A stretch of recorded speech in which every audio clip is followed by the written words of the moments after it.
I call you the human episiotomy. Does that ruin it? The episiotomy maker, the episiotomier, whatever. Can you define that? The episiotomator. Oh my gosh. Can you define that? Did you hear that? The episiotomator. That's special. Anyway, there's a lot of people in here, other people that have much smaller penises. It's a big word. Anyways, that's not important. So, where was I? Oh yeah, the blowjob. So she wasn't down, even though I gave her very detailed instructions. Not down for the blowjob at all. And I'm like, sweetie, just get on top of me. I'm gonna ride this wave, and then we'll be done. Literally. And she's like, I'm not comfortable being on top. Which at the time I thought, good. Now I can just go to sleep. That's totally excuse. And my dick's like, no, we're doing this. And I'm like, really? And he's like, oh yeah. Yeah, it's going in. And I'm like, are you sure? And he's like, yeah, this happened. So anyway, I roll over, hop on top of her. And when I'm drunk, I usually remember everything I do. Unfortunately, this was one of those times that I remembered everything I did. Because I remembered asking towards the end, are you on some sort of birth control, something like that? And I think she said yes. So that was over. Anyway, the next morning is when the real adventure began. I'm a morning person. I don't sleep very much. I woke up after 3-4 hours because they had a breakfast. Free hotel breakfast is one of my favorite things in the whole world. I woke up smelling waffles, but still drunk as motherfucker. Like I was lit. I was as drunk as I could still be, even after 3 hours of sleep. So I remembered waking up, looking at my surroundings, which I do often, especially if I'm in a hotel. I looked around, I still saw the person I was with the night before. And I remembered balling up into a little ball and rolling off the bed and landing on my clothes, because I knew they were on the side of the bed. And then I put all my clothes on without getting above the level of the bed as to not wake her up. The last thing I wanted to do was wake her up. I didn't want to wake anybody up. So I put my clothes on. Hey, baby. Oh, my goodness. A whole lot of sex just walked in the door. Wait, what are you doing? I've never seen you with so much clothes on. I'm a little weirded out. Who are you? Take the pants off. I don't recognize you. I mean, we can do it together. I think that's a no. She just walked away. I don't actually even know who that was. Per usual. Oh, it's okay. That happens. We all get denied occasionally. Some more than others. But when I masturbate, I'm never denied. So that's special. So anyway, so I'm crawling out of the hotel room. I get to the door, Miami Vice roll out of the door, catch it, close it. But now I'm walking down the hall towards the waffle smell. Holding both sides of the hallway. We love you, Tom. Just super drunk. But it's daytime. It's like 9:30 in the morning, so like families are out and like leaving. So I'm holding both sides of the wall, and I saw one of these families coming towards me. And I'll never forget their faces. A little girl, a little boy, and a mom and dad. All frightened as shit that this like monster was walking, holding the walls, walking towards them. And I didn't know what I was going to do because they had to pass me and I had to pass them. So I just kind of grabbed one of the walls and just held it. And I yelled at them, I'm like, hurry! Like it was falling. It wasn't falling, but I'm like, hurry, go, go, go, go, go. And they actually ran. They actually like jogged right past me. And so I got to the spot with the waffles. Super happy. There was a bunch of old people there. It was like an old lady waffle convention. All the tables were full, and everyone was having waffles. And it made me really happy because of the smell, and it reminded me of my grandma. And so there's a whole lot of smells and looks that I'm very happy to see. Then I realized as I'm walking around the little buffet area, there's no waffles. Like all the old people took the waffles. Now, my feelings for the old people had changed from like, hey, it's cool, I mean my old peeps, to they took all the waffles. So I'm looking in drawers, cupboards, anywhere I could do to find said waffles, because they smell so good. And then after, I want to say, an hour of looking, it's probably more like 5 minutes, but it seemed like an hour, I saw a big box that said batter. Wait a minute, now I think I know what to do. I have to make my own waffles. So I have to figure out how to get the batter from this cup out of the box into the cup and I was literally like I was like behind it. I was reaching the cup over top to see if I could scoop. I couldn't figure out how to get it. Finally, I saw the big lever up front. I poured it. It was great. Put it in the waffle maker. Close the waffle maker. Now this is where the problems began because the waffle maker was beeping at me like loud to the point where it was annoying me, and there was no buttons. Someone's making noises. You press the buttons. There were no buttons. There was no nothing. Then a hand. As drunk as I was, I'll never forget that there was a hand that came over and grabbed the waffle maker and flipped it over. And the beeping stopped. And I was so happy. I turned to actually like hug them. There was no one there. So either I was so drunk that I took a long time to turn around, or it was a waffle ghost. I like to think it's a waffle ghost. I really do. So I got my waffles. I'm eating it. I had my headphones in. I'm shame crying from all the shit that happened, and the joy from the waffles. It was just emotional. The joy of getting the waffles, the shame crying from blasting what I blasted in the night before. So I'm literally like just crying tears of just emotion. Two people come and sit at my table, and I'm like, oh, is there not seats? I look up. It's the two girls from the night before, and they're talking to me. And I'm like, oh, now I gotta deal with this. So I take my headphones out because I'm a gentleman. And when girls that you have sex with the night before talk to you, you take your headphones out. My mom raised me right. Did you raise him right?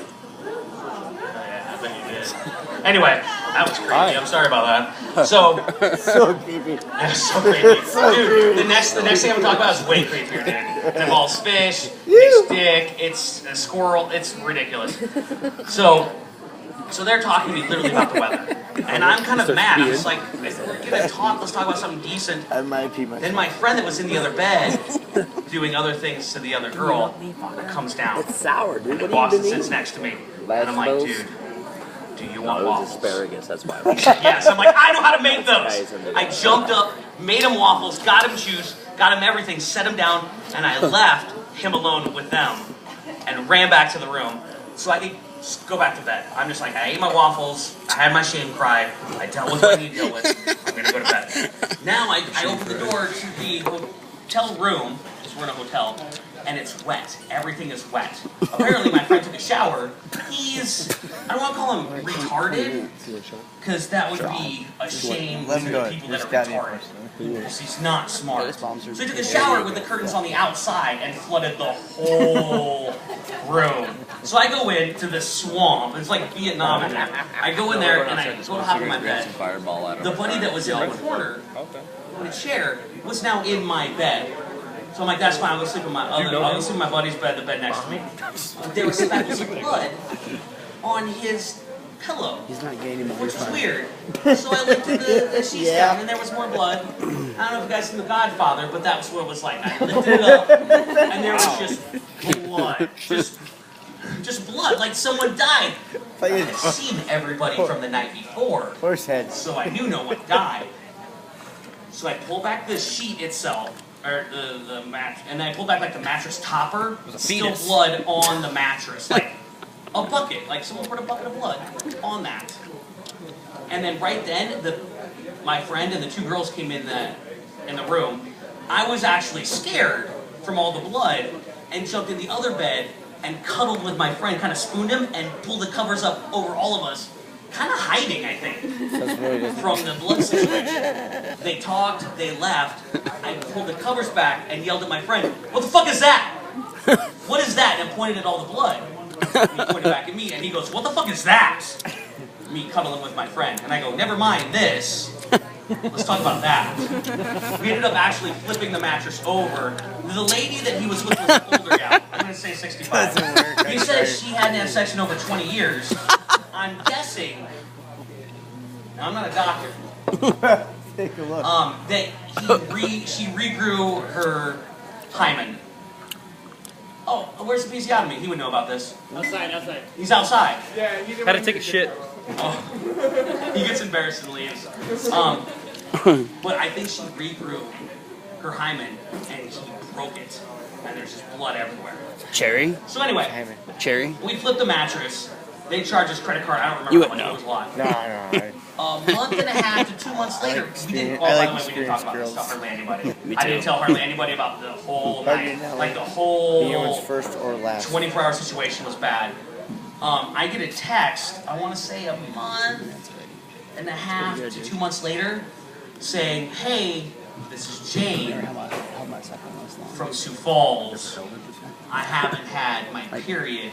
I haven't been with anyone but you," which I believe, because she hasn't been with anyone but me, like probably ever. So, Don't want to put on you.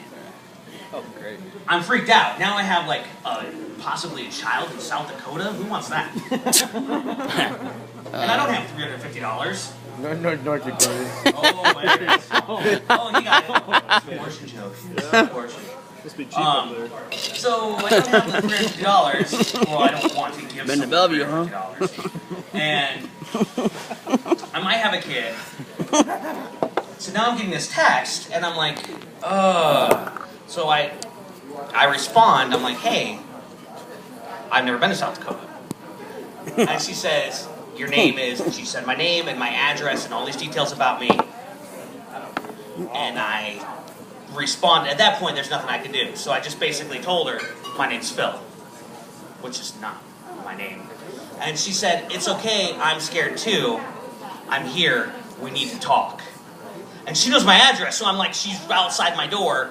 I had a buddy with me that I wasn't telling him. I wasn't telling anybody. He was on my tablet. And I looked to him and I go, "Dude, I need to tell you something. Wait, that's what I was going? Someone's going to be knocking at the door, Earlier. and your name's Phil." It's good. And he You gotta gave get me way the more biggest hug stinkier, girl. ever. The biggest hug I've ever I can gotten. already smell And he that. said, "I'm sorry, I've been texting you, but I see you crying, and so I feel bad Clogged. that I did that to you." So I was both mad at him and relieved that I didn't have like a baby. But that was the best practical joke anyone's ever played on me. So I was very proud of him. So that's my South Dakota story that involves a baby. Ooh, my monkey story. Here we go. I used to live in South America for time is it? Perfect. Okay. So I got plenty of time. I'll tell you my monkey story. Little baby Chiku. I was a missionary for my church. Again, I was Mormon, so I went on a mission for 2 years There we go, guys. to South America, the northeastern part of Brazil. And I speak Portuguese. I did. Dora the Explorer took it away. I hate that dirty little bitch. Like, more than you can. At least Cuplianos. I don't even know. Where's mine? I got a shot. Oh, here. Deliver it. Do I Deliver it. get one? Deliver Okay, it. good. Keep talking. Yeah, keep talking. Go story time. Not fair. You can't drink without me. Here we go. Love you. Oh, did I steal your drink? Oh, okay, here we go. Everybody, if you got a drink, hold it up. This is the part of the concert where you drink with the band. Whoa. Take your Or pants just off. switched it off. Pretty clever. Is that Sprite? What did I just drink? Yeah, sorry. It was Danny's non-alcoholic drink. Danny- Damn it. Danny, did you just give me Sprite? It was a mixture of Sprite and cranberry. That's a good alcoholics non-alcoholic drink. Sorry, he's my driver. Oh my gosh, you guys are gonna die. That's awesome. Even when he's not drunk, I can't tell because he acts drunk. Like when I'm drunk, people can't tell because I act sober. He just always acks drunk. So I was walking through the part of Brazil I lived in. They would shut the streets down, and they would have little barracas, little tables where they would sell things. Another one? Sorry I'm white. I gave you the shitty one. I love you so much. Is that Hennessy? I don't even know. Oh. Whoa! Whoa! Wait, grab me my beer and bring it up here. Here's a chaser. Here's a chaser. Here's a chaser. I gotta have a chaser for this. Right here. It's a good chaser. Another Sprite? No, it's my drink. Well, you know what I hate, dude. What? Chasing a... That was probably worse. I actually am going to talk about your penis tonight. I wasn't going to. Chasing scotch. Kill it, whiskey? pussy. Is it weird that I Sorry, it's not drink X-rated. even though I hate it? So anyway, my story about the monkey when I lived in Brazil was awesome. She's a bitch. I didn't know if it was a boy or a girl. You're a funny comedian. That's Jaeger Red Bull. Sorry, my bad. I'll get to this later. That's not funny. Anyway. Okay, so they shut the streets down.